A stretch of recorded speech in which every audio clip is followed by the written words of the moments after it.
How you doing, YouTube? It's Carl here again.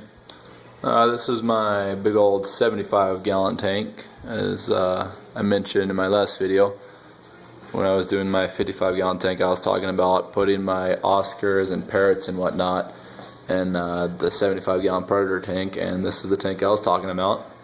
As you can see, got my silver arowana right here. He's about 10 inches, maybe a foot now. He's getting pretty big. I've had him for about 3 or 4 months, maybe longer.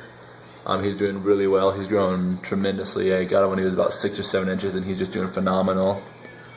Kind of picky eater sometimes. Seen him go after a couple of feeder fish a few times. Other than that, he really loves crickets and whatnot, and he'll go for some standard cichlid pellets, but other than that, he does pretty good, and he's growing really well.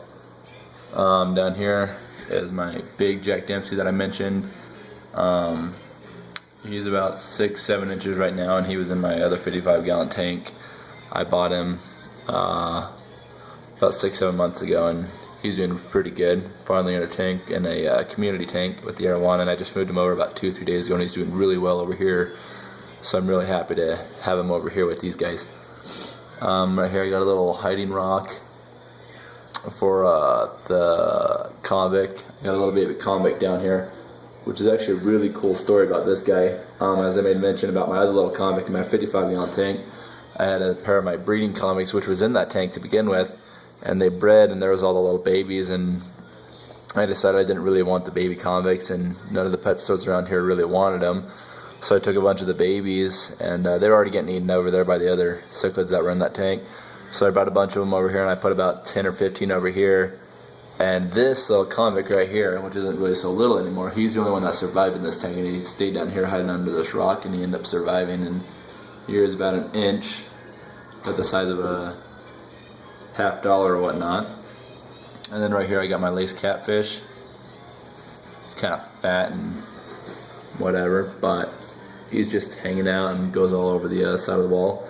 Back there I got my Pocossamus, just standard Pocossamus. He's about 6 inches. And then inside there I got my red-tailed cat. As you saw earlier in the video when I was showing the Jack Dempsey, he was kind of in the background.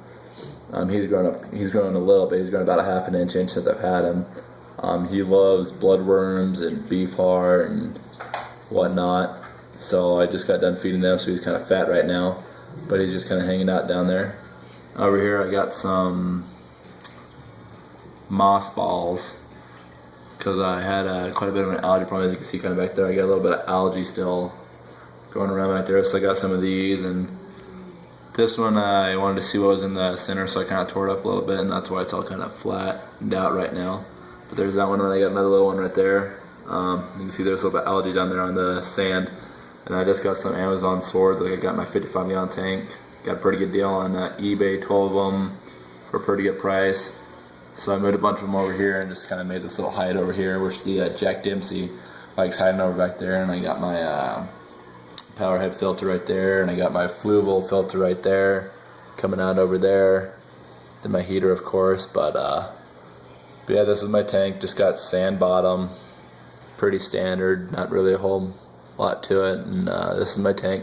So I figured I'd show it and let you guys know what else I got going on. So if you like it, give me a thumbs up. Maybe hit the subscribe button and drop a comment below. Tell me what you think, or any suggestions that you think I could make. Or if you have any other predator fish that you think I might be interested in, give me a shout out. Thanks.